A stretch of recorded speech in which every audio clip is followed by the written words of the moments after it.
Então vamos lá. Sobre isso que a gente tá falando aqui, vamos lá. Primeiro ponto que eu queria elucidar é o seguinte.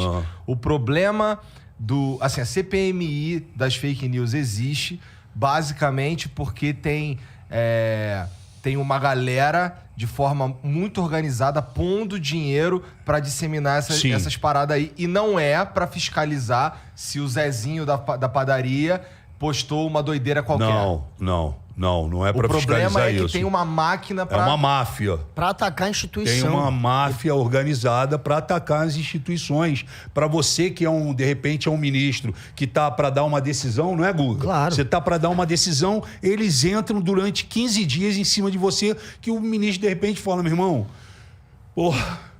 vou aliviar aqui na página 2, porque eu não estou conseguindo. Isso aconteceu isso diversas vezes. E além de atacar, eles criam um sentimento de incitação das pessoas contra o sistema político, contra a democracia. Esse Daniel Silveira, ele é um cara que é da antipolítica, falam que ele é da antipolítica, mas ele não pode ter mandato de político, porque ele é um cara que está ali, na verdade, para sabotar a democracia. Ele usa a prerrogativa de ter o direito à fala, né? O direito de falar. A imunidade parlamentar. Ele usa para, na verdade, sabotar a democracia e a política. Para fazer um ataque, para incitar as pessoas a atacarem a STF, a pedir a volta da ditadura, do AI-5. Então, é claro que um sujeito desse já deveria ter perdido o mandato pelo próprio processo de quebra de decoro da Câmara. Eles deveriam já ter retirado o sujeito. Mas muito corporativista. Mas não tira. Agora o STF vai ter que tirar. Mas esses caras estão numa campanha contra a democracia. E eles falam isso. Eles sequer chamam a ditadura militar de ditadura. Eles falam que foi uma revolução democrática. Os militares... Os caras pediram a volta do AI-5.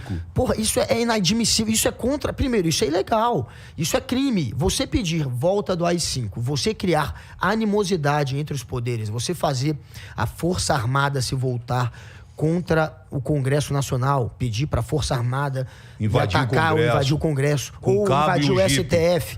Isso é inconstitucional, isso é ilegal. Você pode responder e deve responder por isso. Fora isso tudo, o Daniel Silveira ameaçou os ministros do STF. Ele fala, eu sei onde vocês moram, eu sei o que vocês fazem. Bater em gato morto não é bater. Ele faz uma série de ameaças veladas ali, que é uma maneira de você atrapalhar o trabalho da justiça. E tudo isso só se sustenta, Igor, porque o governo aparelhou tudo, entendeu? Então é isso que ele estava falando. Mas é uma máfia contra a democracia. Os delegados que estão investigando que de repente, por alguma infelicidade, dá uma entrevista e fala, olha, a gente está chegando ao ponto A, ele no dia seguinte ele é exonerado. Ou ele sai de São Paulo e vai para o Acre, ou ele vai para Belo Horizonte. Isso é um fato. Isso é um fato. Isso é fato. Aconteceu. Isso aconteceu várias vezes. Ele trocou todos... aliás, de 5 comandos da PF, ele trocou 20 superintendências ao todo. Então, foi o motivo do Moro sair também, não é? O Moro, quando saiu, alegou, olha, ele está aparelhando a PF. E aí teve o processo para se ver se ele estava aparelhando ou não. E depois dele trocar 5 vezes o comando da PF, 20 superintendências, a conclusão da própria PF foi de que ele não aparelhou. E você, o Guga falou aqui várias aparelhagens, mas esquecemos do maior aparelhado, que é o Aras. Tem o Procurador-Geral. O Procurador-Geral da República, que hoje deu uma declaração dizendo que não viu nenhuma... Indício de crime com os 2 bispos pastores. Lá, os 2 pastores Lobistas. pedindo aquela propina gospel, até em Barra de Ouro, se quisesse. Ele falou isso hoje. Falou hoje. O Aras... Hoje a PGR pediu para que não haja uma investigação contra o Bolsonaro nesse caso. Eles falaram que ele não vê o Bolsonaro. O Bolsonaro, ele pode até investigar, os pastores devem ser investigados, mas o procurador que deve dar o aval ou não para se investigar o presidente disse que o presidente não deve ser investigado, não há suspeitas, só o nome dele é que foi jogado ali numa conversa do ministro que foi gravado e ponto. Mas olha, tem um ex-ministro, que é o Milton Ribeiro, dizendo na gravação que estava atendendo os pastores a pedido do Bolsonaro, e esses pastores, eles frequentaram o Palácio do Planalto 35 vezes. 35 vezes desde 2019. Na Segov, que é a Secretaria de Governo, que é onde se resolve tudo. Então, na Casa Civil, que é onde se resolve tudo também, né? Gravação, áudio, foto, dos encontros, registro na porta, porque ninguém chega lá no palácio e entra mais ou menos, entendeu? Você passa por um processo. Se você amanhã quiser ir lá no palácio, para você entrar, talvez você não entre. Porque não é fácil entrar lá. Exato, é uma burocracia. Talvez você monstra. não entre. Lógico. E se você entrar, meu irmão, você vai ficar grampeado lá e todo mundo vai saber que você pegou o elevador 2, desceu no 2º andar, virou para a direita, entrou na sala tal e o caramba. Entendeu? Então tem todas essas informações sobre esses caras aí. Todas, né? Que é o famoso bolsolão do MEC, né? Que ninguém esperava, né? Que fosse vir à tona. O cara pediu 1 quilo de ouro, não foi um O cara pediu 1 quilo de ouro, pediu pra comprar 50 mil bíblias. A Bíblia, ela vinha inclusive com a foto do ministro. Os caras apelaram. Até a foto do ministro puseram na Bíblia, que era na uma mesma forma semana de passar dinheiro. Na mesma semana que os ônibus superfaturados das escolas, na mesma semana rurais. que se descobriu que na terra, lá no Piauí, que é a terra do ministro, do chefe da Casa Civil, o Ciro Nogueira, existem 52 escolas que não foram construídas. As escolas fake. As escolas fakes, entendeu? Então, assim, existem vários escândalos. Eu me lembro que um dos cortes que vocês fizeram aqui no Flow, da primeira vez que eu vim aqui, foi justamente quando eu falava que aconteça o que acontecer, mas quando chegar lá no debate, o Bolsonaro não vai poder falar que ele combateu a corrupção no país. Esse discurso dele não existe.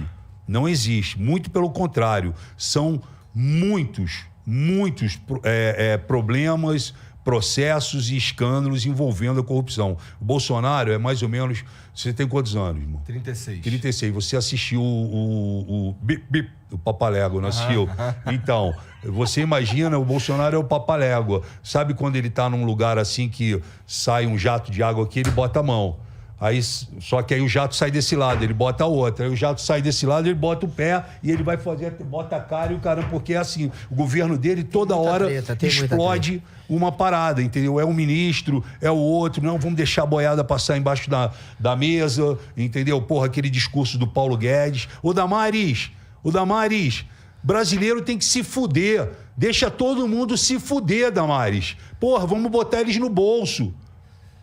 Porra, isso é uma coisa que um ministro da Economia, cara, fale numa reunião de ministério com o presidente rindo dessa declaração. Isso daí tá em todo lugar. Só você botar aí o Paulo Guedes mandando o brasileiro se fuder, você vai ver. Entendeu? Então, a gente não está aqui... os dois vieram aqui criticar o Bolsonaro. A gente está aqui falando a real. Eu vivo lá dentro, respiro isso e vejo. E esse cara acompanha porque é jornalista, é apresentador, enfim.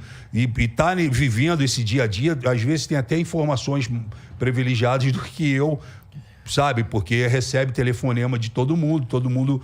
Então a gente está vivendo um momento no país muito estranho, cara, sabe? Com muitos escândalos, mas infelizmente as instituições ou as entidades, seja o que for, que deveriam investigar a fundo e dar uma resposta para a sociedade, elas estão aparelhadas. Então elas não vão chegar lá. Elas não vão dar o resultado que parte do Brasil espera que tem esse resultado, porque o cara aparelhou, meu irmão. Porra, o Igor vai me fuder, cara. Eu vou botar o Guga no lugar porque o Guga fecha comigo e é ele que vai chegar no final e vai falar, olha, eu investiguei, mas, porra, o Frota tá limpo. Deixa o Frota aí. É mais ou menos não. É isso que está acontecendo no nosso país. Um país que, porra, desculpe falar, mas, porra, voltou para o mapa da fome, um país que a gente tem milhões de desempregados, a desigualdade é enorme, um país que tem uma série de oportunidades e que está se afundando numa política totalmente, porra, sabe, sem planejamento, confusa, de traição. Toda semana tem um escândalo, cara. Não teve um dia que a gente... Pô, no governo Bolsonaro não tem corrupção, não, pô. Não teve um dia... Mas ele falou? Ele fala. Não teve um dia que a gente, dessa legislatura, cara, que, Porra, não aconteceu uma coisa, cara. Todo dia tem uma treta, explode, é um ministro, é um deputado, é a esposa, é o filho, é o outro filho, é o tio, é o enteado, é ele próprio, entendeu? Porra, quando morre 600 mil pessoas e o cara fala, eu não tenho culpa se a pessoa fica lá no hospital, Foda, sabe? Né? Porra, eu não sou coveiro, porra, eu não tenho que enterrar ninguém, todo mundo vai morrer um dia, eu quero que se foda, entendeu? Porra. Se alguém tá esperando eu defender o Bolsonaro aqui, eu não lógico que não. Eu não tô isso te é um falando problema isso. dele. Isso é um problema Porra, dele. Covid. Ele não é, assim, um dos principais problemas assim do Bolsonaro, não é um dos principais problemas, mas assim, um problema que o Bolsonaro tem é que realmente ele é muito incapaz na hora de falar, né? Ele fala umas atrocidades assim, que caralho, o presidente do Brasil tá falando dessa porra.